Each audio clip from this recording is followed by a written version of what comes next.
Today on Stronger Marriage Connection, we're thrilled to welcome relationship and marriage educator, coach, and prolific author Susanne Alexander. With more than 30 books to her name and decades of experience supporting couples through every stage of relationship life, Susanne brings both research-based insight and lived wisdom to her work. We'll explore her newest book, Growing Our Unity, and talk about practical, science-informed ways couples can strengthen connection, navigate conflict, and build unity that lasts. Susanne Alexander is a relationship and marriage educator, coach, author, and publisher with her company Marriage Transformation. She works with individuals and couples worldwide through online relationship preparation and marriage strengthening. Susanne has written or co-written more than 30 books, including Growing Our Unity, 19 Vital Practices for a Thriving Relationship. Drawing from both research and lived experience across every stage of relationship life, she is passionate about helping couples build skills that strengthen marriages and prevent divorce. We hope you enjoy the show.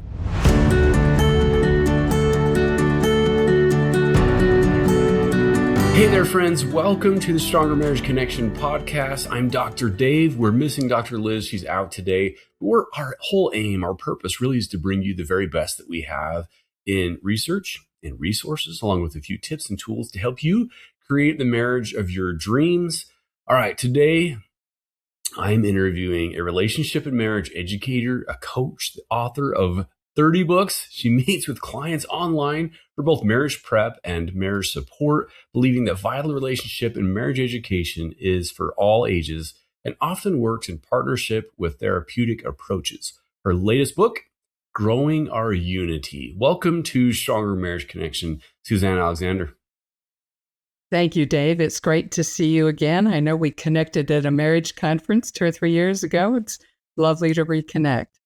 Yeah, it is so great to reconnect. I actually remember that and sitting at the table and chatting with you. And now here we are. I'm so grateful that we're able to bring you on the show and looking forward to our conversation.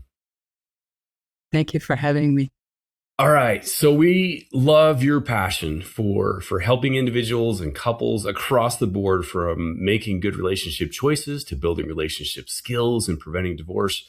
You are also very forthcoming about your own life. You note that you've been single, you've been dating, you've been engaged, married, divorced, widowed, and that you're also a child, stepchild, parent, step-parent, and grandparent. How do you believe your diverse experiences enhance your work with clients, Susanne? Well, Dave, I think it's important in these days that people feel a level of hope, that no matter what you go through in life, you can persevere and you can create amazing marriages. And my path has not been straightforward. I headed into a first marriage when I was young and ended up with someone with a lot of mental illness issues. And we persevered for 23 years, but then decided to divorce. I married again, very happy marriage. My company, Marriage Transformation, was born out of that marriage. And 8 years into the marriage, he developed brain cancer. So I lost him 2 years after that. When I was ready to go back to dating again, I thought, all right, I still believe in marriage. I think that I can continue to contribute to the world through my marriage. And so I met and married someone else, and we've now been married happily for 12 years. Wow. Such an adventure. Yeah, an adventure indeed. I just can't help but think that all of that, that learned experience, right? The experience that you have gone through, the highs, the lows, the challenges, not only, your personal experience, your experience working with couples and all of that coupled together, it makes sense now, right? That you would write all of these books. Congratulations, by the way, on all the books, especially on Growing Our Unity, your recent one, 19 Vital Practices. There it is. There it is for those watching on YouTube, 19 Vital Practices for a Thriving Relationship. I'd love to know more. Tell us more about why you emphasize this concept of unity in this one.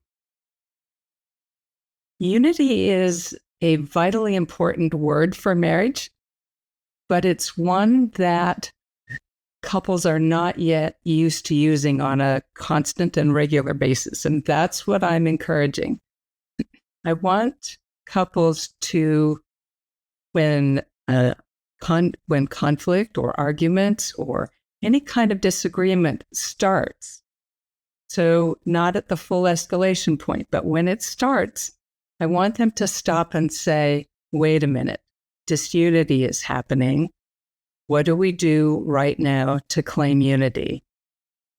And I ask couples to, on a regular basis, preferably every day, check in. How is our unity doing? Is there anything we need to be doing to reconnect? Is there anything that we need to be doing to increase the level of connection and unity between the two of us? So I'm advocating that unity become a word that is on couples' minds and lips on a regular basis. Absolutely love it, especially here on our podcast, right? With the focuses on stronger marriage connection, we absolutely believe that is true. That unity, that fundamental connection, that really become that even that oneness, right? That we can become is vital to our relationship. And much of the book is research based. I understand. Tell us a little bit about the science behind it. My co-author, Grant Pierce, is a psychometrician. That's a great big word that essentially means he's good at creating assessments. And he created an assessment and validated it called the Character Foundations Assessment. What he did was then determine that there were 22 key virtues that help couples and help people build unity between them. And we used those 22 virtues that he assessed as one of the many themes throughout the book. In addition, what I learned early on in marriage education was that we couldn't find key books at the bookstore about marriage and relationships. And I ended up in the early days at a Smart Marriages conference and discovered that there was a tremendous number of authors and researchers and people who have great wisdom to share for marriages and relationships. And so I began in all of my books to quote them. So I have these experts and researchers and scientists quoted in the books, but in a way that is very accessible for couples. So it weaves the science together with the practicalities, and it helps couples then see that there is a strong foundation of science agreeing with the everyday practices of marriage. Oh, man, love it. And again, man, this just rings true to me. In my own research, I've studied a few virtues and values, these character strengths, and with Dr. Wally Goddard and others about getting our hearts right. So this is all just reading through. I'm just sitting here smiling, thinking, yes, this book is so needed. I'm curious, which of the 19 practices these listed in your book do you find couples seem to need the most in your coaching and consulting practice? Is there a top practice, in other words? The one I'm going to point to today, because I think it's a perfect fit for this podcast, is unifier number 10, choosing to merge, because it's all about connection. There are so many distractions. There are so many things that pull us in opposite directions in our lives. And what we want for couples is there to be a merging of their minds, their hearts, their bodies, their souls. We want them to be very close together and to identify the things that pull them apart or the things that distract them and deal with them, eliminate them as necessary, and to really highly prioritize being together and connecting. And so Unifier 10, choosing to merge, is one that I think every couple that I meet with needs. We've got couples who are so often not dating each other anymore, right? And we want them to be spending time together. We want them to see that that daily connection is vital for their own well-being and vital for the well-being of the marriage and for their children.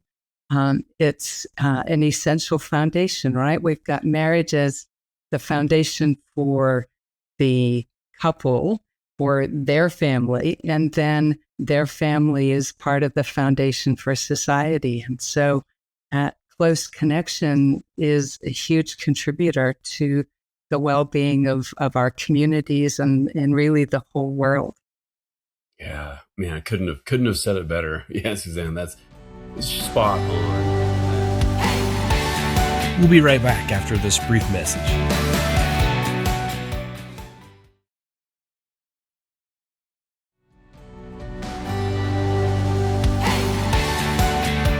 And we're back. Well, let's dive right in. I went to a wedding reception just this past weekend with my wife and a neighbor. This girl was getting married, and just saw that, just so full of hope, right, and anticipation and happiness, and just starting out on that journey. I'm curious if you have, and it doesn't necessarily need to be for newlyweds per se, but do you have some, I don't know, simple, daily micro practice, some practical things that you can share with our listeners to build stronger unity right out of the gates? Mm-hmm. I'm going to share one that my husband has taught me that we have found to be so beneficial. And it may be a little unexpected for you, but it's celebrations. And I don't mean necessarily big parties, although you could certainly have a party and big celebrations. But what we find on a daily basis is it's encouraging of each other. If we share something good that has happened, something that we have done, that we accomplished, that is something we want to acknowledge in each other. And sometimes the celebration is a high five. Sometimes it's a quick hug. Sometimes it's just words of affirmation back to the other person for the accomplishment. Our offices, we both work from home. Our offices are nearby. And so we often go back and forth between each other's offices and share something good. So that's a key one. I think another one is greeting each other when you come home, having a parting from each other that is affectionate. So hug, kiss, whatever it is, make sure that you stop whenever you can, whatever you're doing at the time when you are reconnecting with your partner, and make sure that you acknowledge that you're glad that they're home and that there's that moment of connection. And daily check-ins, I think, is another one that from the beginning of your marriage, to make sure that you're seeing what is it that's important in your partner's life each day. Yeah, I love these daily check-ins, celebrating the good news and the good things that are happening. That takes, I guess, just awareness. This is this attunement, knowing what's going on, today, what's coming up tomorrow, the next day in your spouse or partner's life, and then the connections, reconnection, the partings, the kiss goodbyes, the hey, pause when I come home, we reconnect, chat for a minute. Again, all of this depends on kind of timing and schedules, but where possible, if you're there, take that time to reconnect. I love these, Suzanne, that these are like small and simple things, because sometimes it's like, okay, yeah, we're going to go on this big cruise, and those are fun. But it's often, Gottman and others have shown, it's the daily, he calls it small things often, right? It's these daily small little rituals, these habits. And because if we don't intentionally do these, it's much easier not to get up, right? When my wife comes home and to go greet her, it's much easier just to say goodbye and not give a hug or a kiss. So the easiness of the way, right, is just kind of slide off, and then we naturally drift apart. But these take intentional effort, not tons of effort, but just mindful awareness of what's happening in their lives, right? Mm-hmm. Yeah, well, and John Gottman talks about the importance of bids for connection and paying attention to each other's bids for connection. One of our favorites is sunsets. If one of us happens to look out the window and spot a gorgeous sunset, we live on a lake, then call out to the other person to come look. And it's, it's small, it's brief, but it brings us both joy. Yes, I love that. That small little thing, but hey, come check this out, and just hold each other, or take a look and talk about it, soak it all in. I love those little things. Now, Susanne, you've helped many couples across the globe. I'm curious, is there maybe an anonymous couple that stands out to you that you can tell us who took your coaching practices to heart and turned their marriages around and experienced this real change? What was that like for them? Mm-hmm. I'm going to share with you about a couple that used the Growing Our Unity book. When they contacted me, there was a lot of anger. He was arriving at home at night often in stress and anger state, instant then conflict between him and his wife and their 3 or 4-year-old daughter. And they really didn't want a divorce. They wanted to figure out a way to come back together. I started them with a paperback copy of the book. I always sell my books as ebooks as well, but I started them out with a paperback copy so that there was a visual point of connection and something that they could see that cued them into doing the learning that they needed to do. And they had highlighters and started to highlight it. Their daughter started calling it the tree book and wanted to know if she could start writing in the book as well. Once they started to get a little bit reconnected, we dove into what it was that was going on when he came home. And we discovered that he was in a high-stress job. He would leave work stressed. Then he was listening to the news all the way home and getting angry about what he was hearing on the news. So it was a very simple fix. They just couldn't see and didn't see the pattern. All he had to do was take a few minutes after work to decompress and then listen to music that worked for him on the way home, or even silence on the way home. And he started arriving at home in great shape and able to connect with his wife when he walked in the door and able to help with their daughter. And on the odd chances that once in a while when he still arrived home and it was difficult, his wife knew to greet him and invite him off into a private room for 15 minutes and give him a chance to decompress and then come back and happily join the family.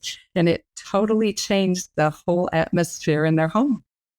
I love it. Absolutely love it, because it was a few simple little changes and understanding, okay, where's this kind of stemming from? Let's trace this back a little bit.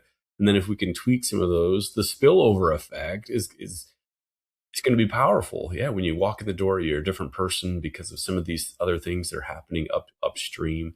So I love that example, because it goes to show that there's some small little things in our relationships that we can adjust, that we can tweak, that we can reach out to coaches, to therapists, to books and resources to think, okay, I can make these subtle shifts in my routines, in my habits, in these rituals that can help our relationship. Love it.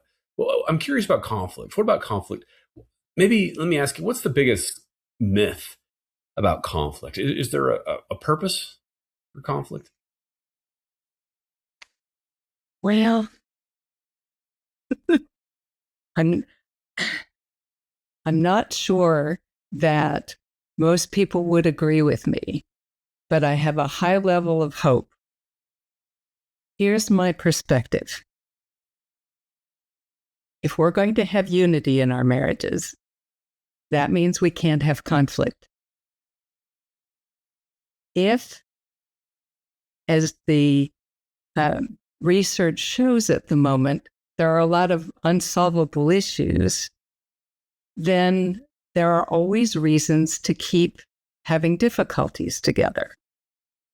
What Grant and I have done in this book and in my work is start to come up with tools and approaches and ways for couples to build understanding, new ways to reach decisions, ways for them to connect in unity, come together in unity, listen to each other, build that understanding, reach peaceful decisions in unity, and carry them out in unity.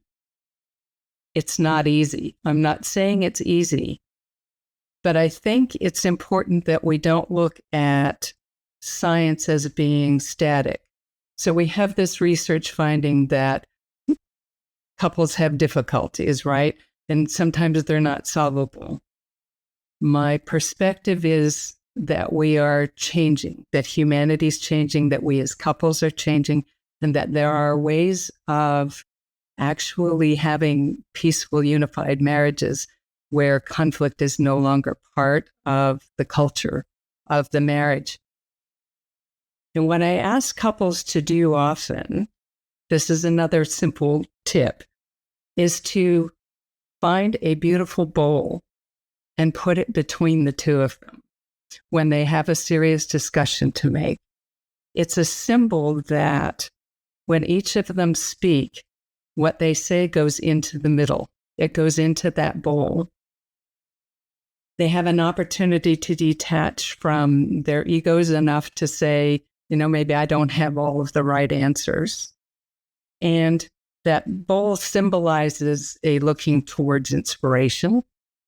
Their thoughts, their feelings, their perspectives mingle in the bowl and come together and emerge as something that neither one of them would have thought of in the first place. I ask them to make sure that as they are looking at whatever issue it is, that they pause. If they're spiritual people, I encourage them to pray or have a moment of silence at the beginning. I ask them to think of the principles.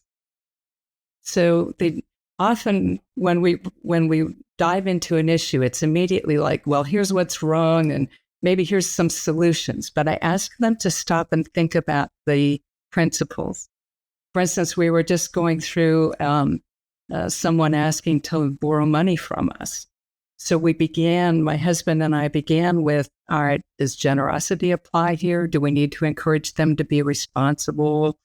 Is this a time for us to be thrifty and not share our money with someone else? All of these principles we needed to look at before we could start to even think of solutions. And what I find then is couples build understanding. Often you don't even need to get to a decision. It's how do we look at this together and understand each other's thoughts and feelings and perspectives that maybe they didn't understand before. And all of that, I think, leads us to helping couples have conflict not be part of the culture of their marriage. Mm-hmm. You know what? That's beautiful. I love the bowl concept. I love the idea of slowing down and aiming for understanding rather than, just going at each other. I think, always there will be differences, differences. We'll be right back after this brief message.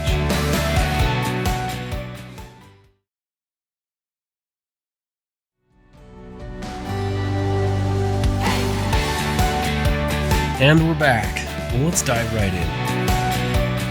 I think it's natural for us to get irritated. My good friend Wally Goddard likes to say irritation is an invitation. It's an invitation for understanding. It's an invitation for compassion, curiosity, perspective taking. Absolutely. All of those to be able to slow down, say, what would it truly be like to be them? Or I wonder why they do want things this way or that way, to truly see their perspective. And I like that maybe the goal is true understanding, which then brings compassion. I can see why they do things the way that they do, even though it may be irritating to me or different than I would have done things. I love it. I think of, honestly, Suzanne, my own parents. Um, I've this may be rare, but I think that the more I see other couples, I think, man, this is pretty special. I've never seen my dad yell at my mom, like, ever, or us as children, just never. And that may seem just odd to some people. And they think, no, you need to have conflict. You need to have conflict. Their marriage is wonderful. It's absolutely beautiful, and yet they just chose, to a higher path, a better road. Spirituality, these other virtues were very important to them. So, yeah, like you say, I think it is possible because I witnessed it. I saw it in my own home. So it is possible. Yeah. And you said virtues. Truthfulness is one of the things, obviously, that's vital in that process. But truthfulness delivered with kindness, compassion, tact, all of those other virtues paired with it, and that truthfulness with each other builds trust. Yes, absolutely. Yeah, I love another one that popped in my head. Appreciation, right? Appreciating one another. One of the unifiers in your book. I'd love to hear more about your thoughts on and research on appreciation. Why is that so critical? That gratitude component.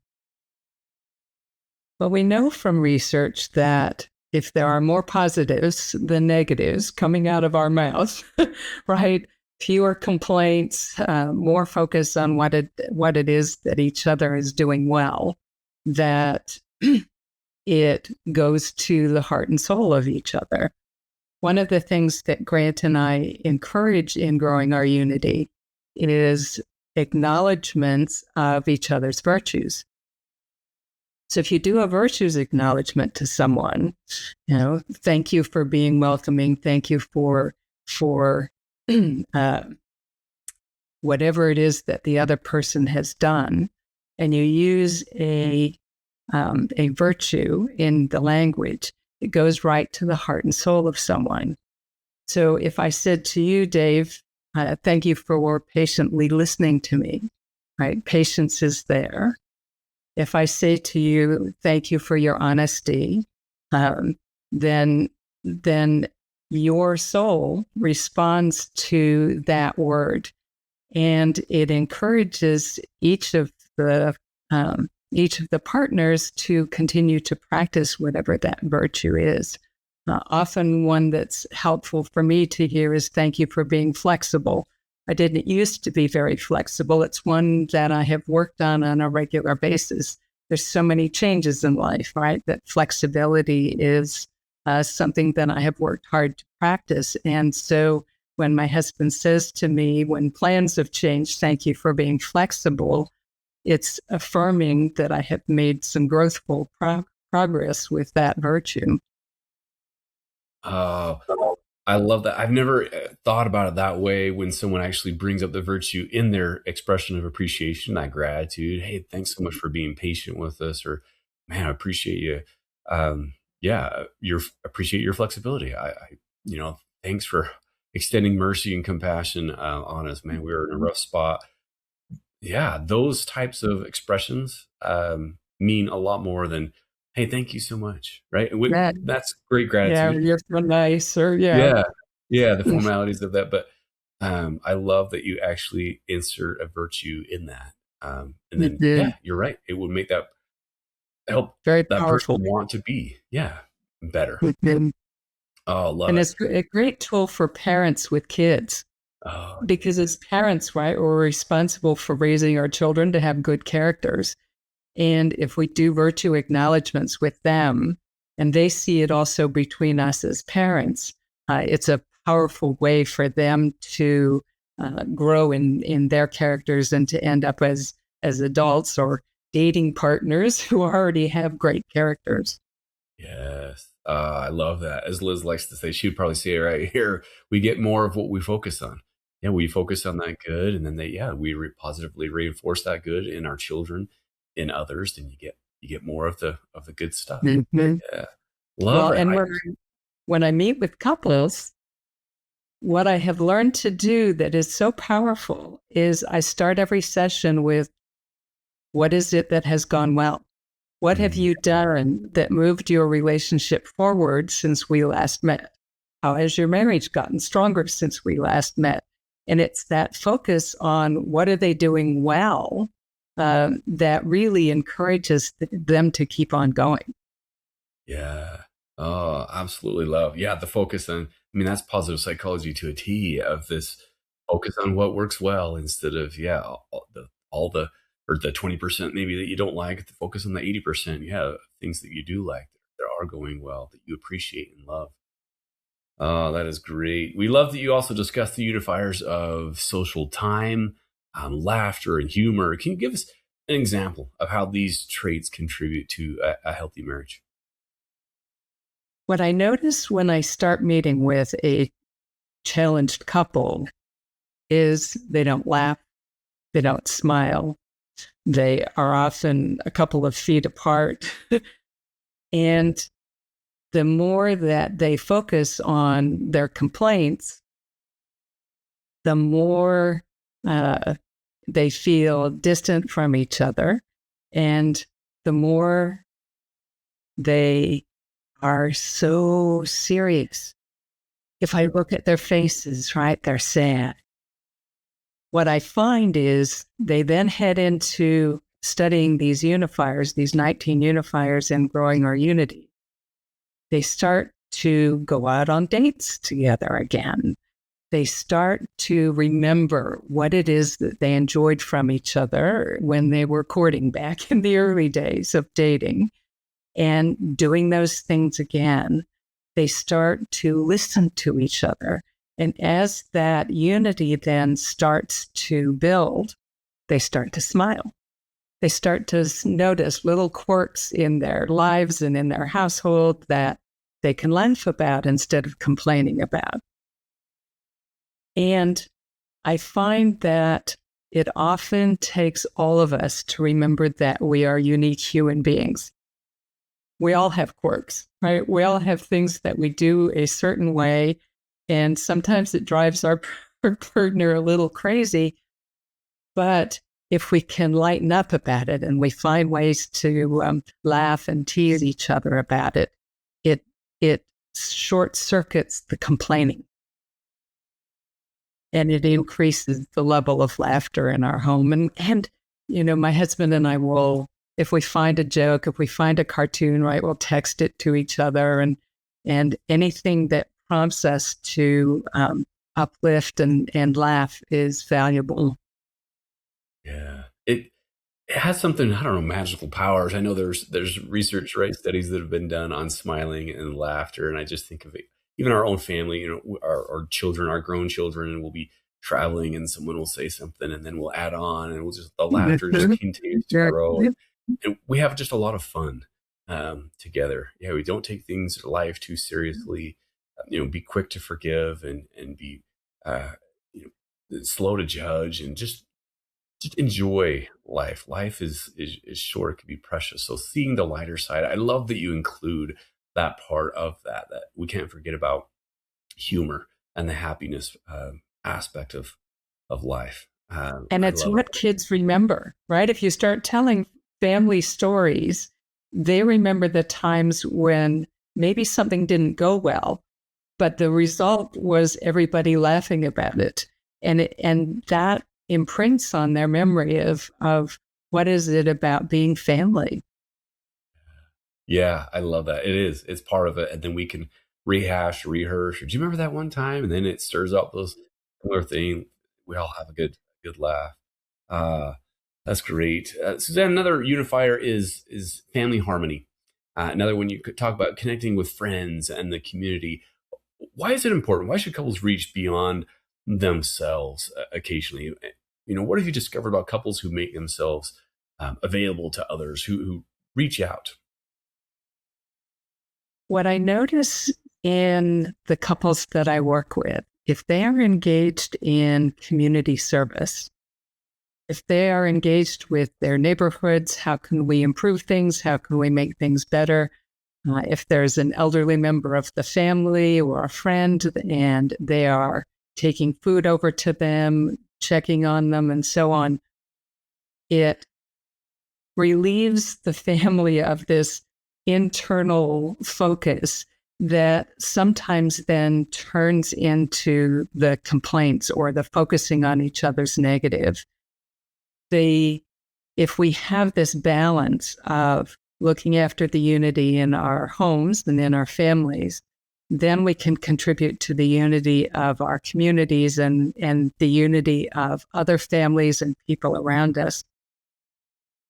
If we just stay home, right? If we just block ourselves off and it's just us, we lose the richness of experience and stories and the ability to learn how to be of thoughtful service to other people. And those skills come back home. We are then able to be more of service to our partner, to our children, to our parents, because we have learned what it's like to be of service to people in the community. But it's a balance, right? There's times when I see couples get into difficulty because they're spending too much time out serving other people and they're no longer serving in their family. And so it's a balance. I'm going to show you this, that I look at couples as two wings of a bird. The man and the woman are two wings of the bird. And so there's a balance. They need to pay attention to the unity at home. They need to pay attention to the well-being of their communities, and do it in balance and moderation so that everything's looked after and everybody's growing and the community around the family is supportive. Yeah, such an important one. I love that you included that one, Susanne, because I'll give you an example. This is just recent, just 2 days ago, Saturday, and we have two married daughters, and then two of our children, another daughter and son who are not married, and our son in high school, so he's the youngest. And Saturday, we planned this ahead of time, but we just went down to a care center here in town, and we let them know ahead of time, and they let us come down for a couple hours. And it was so rewarding to just have each of our children go sit on a couch or sit on a table and talk with these elderly who about their lives and listen to them, to interact. And then our daughter played piano. We sing Christmas songs. I just think how important that is. I want our children to know how important it is to get out of the home and to do things, to serve, to lift, to listen, to love, to instill hope, to give them a hug. It's just so powerful to get out into your community, like you're saying, to give back. Later that night, then we went to a show all together, actually kind of a comedy show. So then we're able to laugh as well later that night together. But these moments are precious. They're important to be able to do something that's higher outside of just yourself. It changes hearts from the inside out. So I love that you talk about that, because that can be quickly glossed over. It's like, okay, go on dates and do these, and those things are important. But to dedicate a small portion of your time and your talents and your love outward is so rewarding, isn't it? Absolutely. Yeah, we ended the book that way. That was number 19, was to make sure that that we capped the book off with that as a perspective. Yeah, absolutely loved it. We'll be right back after this brief message.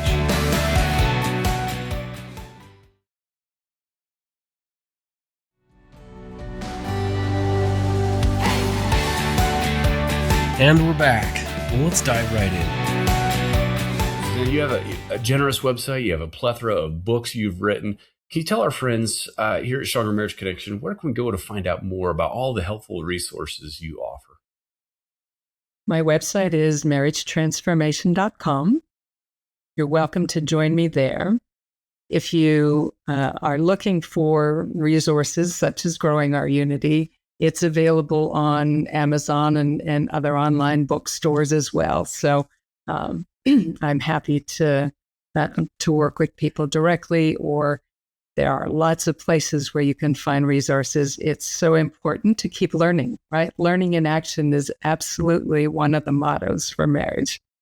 Yes, it is. And for our listeners, we're going to put out those links in the show notes, so be sure to check those out. marriagetransformation.com. We'll put links to the book and all of her resources. So this has been so very helpful. Hey, before we let you go, I always like to ask our guests a couple of questions. One is in honor of the name of our podcast, Stronger Marriage Connection. What do you feel like is a key? I don't know if there is the key. Is there a key to a stronger marriage connection that you'd like to emphasize? I'm going to point to Unifier 4, which is all about friendship. And I think if couples are friends with each other, and the research is showing this, John Gottman's research shows definitely that friendship is key. I think if we remember that we are friends first, that is such a strength in marriage. It's such a reminder that as we go through challenges, we've got each other's back. We're on the same team. We're teammates. And it's also linked to that laughter and humor and lightening up too. It's much easier to do that if we remember that we're friends.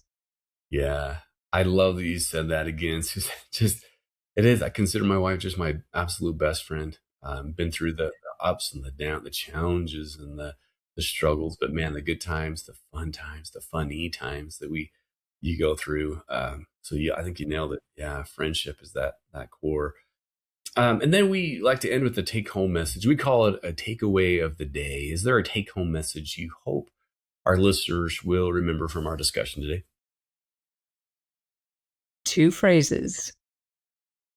One is championing unity, making sure that unity is part of your everyday language. And the other is learning in action. What I want every couple to do is to recognize that they are in regular growth.